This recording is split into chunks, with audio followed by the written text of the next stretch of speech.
Arestado naman sa Maynila ang isang lalaking dayuhan dahil sa sextortion. Bukod sa pamimilit na makipagtalik, gusto para operahan ng suspect ang nagreklamong biktima. Balitang hatid ni John Consulta, exclusive.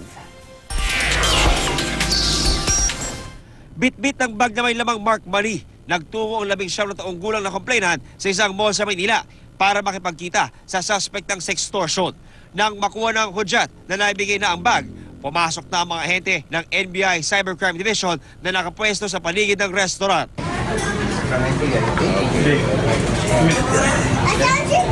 Don't ever try to run, okay?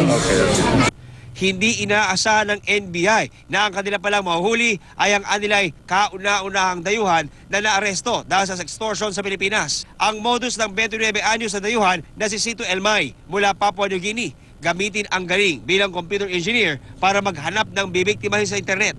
Ang first-year college student daw na nakilala sa social media, kinaibigan at kinumbinse na magpadala ng mga hubad na litrato kapalit ng pera.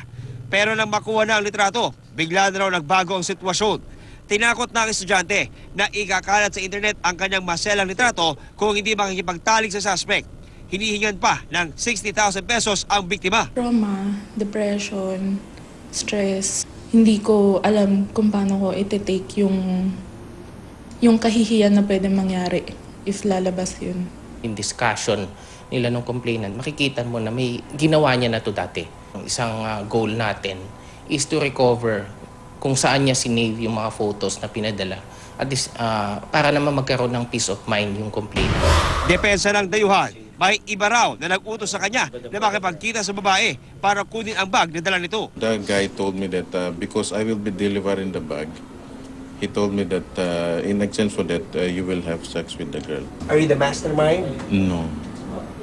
Kung hindi mo kilala, hindi mo pa na-meet yung tao, bakit ka magpapadala ng mga compromising videos or photos? Kapag yan napadala mo na, ang leverage nasa kanila na at pwedeng mag-demand sila kahit na ano. Yun ang basic rule dyan. Think before you. Sinusuri na ngayon ng NBI ang gadgets sa suspect para makita ang posibleng iba nitong kasabwat at mga naging biktima sa bansa. Hinihikayat niya ng NBI Cybercrime Division ang iba pa mga naging posibleng biktima ng dayuhan na magtungo lang dito sa kanilang tanggapan para makapaghain ng karagdagang reklamo. John Consulta, GMA News.